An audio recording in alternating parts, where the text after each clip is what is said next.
तो आईपीएल 2024 को स्टार्ट होने में लगभग एक हफ्ते का समय ही बाकी रह गया है। तो आज के वीडियो में हम जानने वाले हैं आईपीएल 2024 के लिए रॉयल चैलेंजर्स बेंगलोर आरसीबी के क्या स्ट्रेंथ होने वाला है और क्या उनका वीकनेस पॉइंट होने वाला है, और हम जानेंगे अपॉर्चुनिटीज के बारे में और इशूज के बारे में जानेंगे आरसीबी को कौन कौन से इशूज का सामना करना पड़ेगा आईपीएल 2024 में। तो अगर आप भी आरसीबी रॉयल चैलेंजर्स बेंगलोर के फैन तो बस वीडियो को लाइक कर दीजिए और हमारे चैनल को सब्सक्राइब कर दीजिए ऐसे ही आने वाली आईपीएल न्यूज के लिए। तो चलिए वीडियो को शुरू करते हैं आरसीबी के स्ट्रेंथ के साथ। तो आरसीबी के अगर स्ट्रेंथ देखा जाए ना तो सबसे पहली स्ट्रेंथ है बैटिंग लाइनअप, क्योंकि उनकी बैटिंग लाइनअप देखा जाए ना तो आरसीबी की बैटिंग लाइनअप में Virat Kohli, Faf du Plessis, Rajat Patidar, Maxwell, Green, DK बहुत ही खतरनाक बैटर्स है और लॉट्स ऑफ एक्सपीरियंस वाले बैटर्स है। तो आप समझ सकते हो कितनी ज्यादा मजबूत लग रही है बैट्समैन आईपीएल 2024 के लिए। तो चलिए अब बात कर लेते हैं दूसरे स्ट्रेंथ की, जो कि है लीडरशिप, क्योंकि आरसीबी की लीडरशिप में देखा जाए ना तो फाफ डु प्लेसिस जब से कप्तान बने तो क्वालिफाई कर रही है टीम, एलिमिनेटर भी खेल रही है। हालांकि पिछले साल नहीं की थी क्वालिफाई, पर बात किया जाए तो अच्छी लीडरशिप के साथ आए हैं फाफ डु प्लेसिस और बैक टू विराट कोहली भी रहते हैं, क्योंकि पीछे से विराट कोहली भी बताते हैं कैसी आपको फील्डिंग्स लगानी है, कैसी आपको बॉलिंग करनी है। तो देखा जाए तो लीडरशिप बहुत ही ज्यादा अच्छा लग रही है आरसीबी की तरफ से, तो मैं आरसीबी को लीडरशिप में स्ट्रेंथ देना चाहूंगा। चलिए अब हम नेक्स्ट बात कर लेते हैं वीक पॉइंट की। वीकनेस में सबसे पहला आता है उनके पेसर्स, क्योंकि पेसर्स देखा जाए तो सबसे ज्यादा उम्मीदें रहने वाली है यहाँ पे मोहम्मद सिराज से, क्योंकि उसके बाद देखा जाए तो फॉरेन आपके पास बहुत ज्यादा ऑप्शन है। आपके पास टॉपली का ऑप्शन है, आपके पास Lockie Ferguson, Alzarri, Joseph Tom Curran, बहुत ही ऐसे प्लेयर्स का जो फॉरेन प्लेयर्स है उनको आपके पास ज्यादा ऑप्शन है, लेकिन आप ज्यादा फॉरेन बॉलर्स नहीं गिरा सकते, क्योंकि आपके बैट्समैन में देखा जाए तो मैक्सी, डु प्लेसिस ये फॉरेन खेल रहे हैं, ग्रीन भी खेल रहे हैं, तो आप फॉरेन सिर्फ एक ही बॉलर खिला सकते हो। तो समझ सकते हो इंडियन बॉलर आपके बहुत ज्यादा कमजोर है और फॉरेन बॉलर बहुत ही अच्छे हैं, पर आप खिला नहीं सकते हो। तो आपको क्लियर हो रहा होगा माइंड में कि कहां आरसीबी फंसती नजर आ रही है। आरसीबी यहीं पे फंसती नजर आ रही है उनके कॉम्बिनेशंस पे।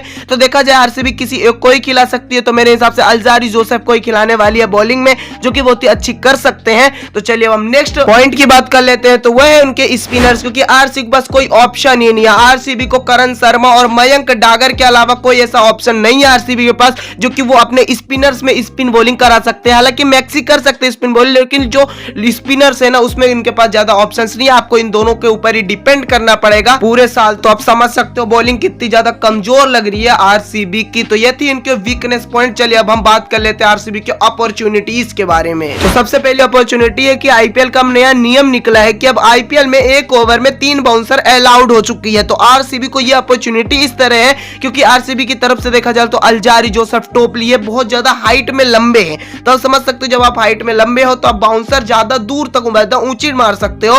तो यह ज्यादा अपॉर्चुनिटी है आरसीबी के लिए आईपीएल 2024 में। ये छोटी छोटी अपॉर्चुनिटीज है जो कि बहुत ज्यादा बड़ी बन सकती है आईपीएल 2024 के लिए। चलिए हम नेक्स्ट अगली अपॉर्चुनिटी की बात कर देते हैं, तो वो है आरसीबी के यंग गन, जैसे कि रजत पाटीदार, यश दयाल, विल जैक्स, जो कि बहुत ही अच्छे फॉर्म में भी लग रहे हैं और बहुत ही अच्छे प्लेयर भी है। तो ये यंग गन्स बहुत ही अच्छे परफॉर्मेंस में निकल सकते हैं, क्योंकि ज्यादातर आप देख सकते हो कि ज्यादातर टीमें किसको फोकस करती है आरसीबी के लिए, Faf du Plessis, Virat Kohli को, लेकिन रजत पाटीदार को देखा जाए तो बहुत ही अच्छा करते नजर आ रहे हैं और ये अच्छा कर सकते हैं आईपीएल 2024 में। ये बहुत बड़ी अपॉर्चुनिटी है आईपीएल 2024 में आरसीबी के लिए। तो यही थी अपॉर्चुनिटी। चलिए अब हम नेक्स्ट बात कर लेते हैं इशूज की। आईपीएल 2024 में क्या इशूज होने वाले आरसीबी के लिए। तो पहली इशू है इंजरी, क्योंकि सबसे पहले आप समझ सकते हो कि मैक्सवेल को देखा जाए तो हॉस्पिटलाइज थे कुछ दिन पहले, और ग्रीन की बात किया जाए तो अभी किडनी प्रॉब्लम चल रही है और कोरोना की भी प्रॉब्लम चल रही है उनको। तो आप समझ सकते हैं बीच में ऐसी कुछ अगर प्रॉब्लम निकल कर आती है आरसीबी के लिए बहुत ज्यादा बुरी न्यूज होगी, क्योंकि दोनों ही बहुत ही अच्छे प्लेयर। अगर इन दोनों में से कोई एक जाता है तो उनकी स्ट्रेंथ में कमी आ सकती है,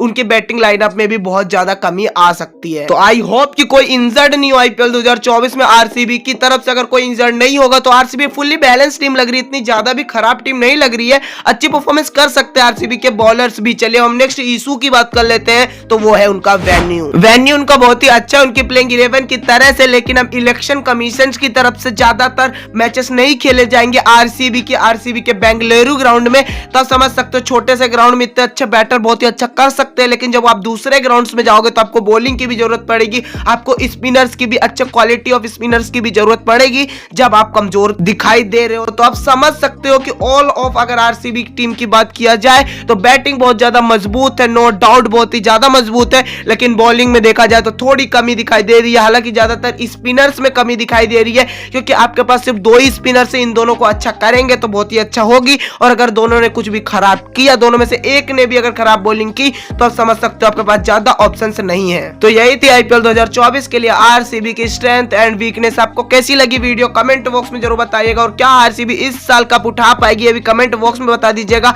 और ऐसे ही क्रिकेट से रिलेटेड वीडियोस के लिए हमारे चैनल को सब्सक्राइब करके बेल नोटिफिकेशन के बेल कॉल पर सेट कर दिएगा, जिससे जब भी मैं नेक्स्ट वीडियो डालूं उसकी नोटिफिकेशन आप तक सबसे पहले पहुंच जाए। आज की वीडियो बस इतने, मिलते हैं इंटरेस्टिंग नेक्स्ट वीडियो में। जब तक के लिए जय हिंद, वंदे मातरम।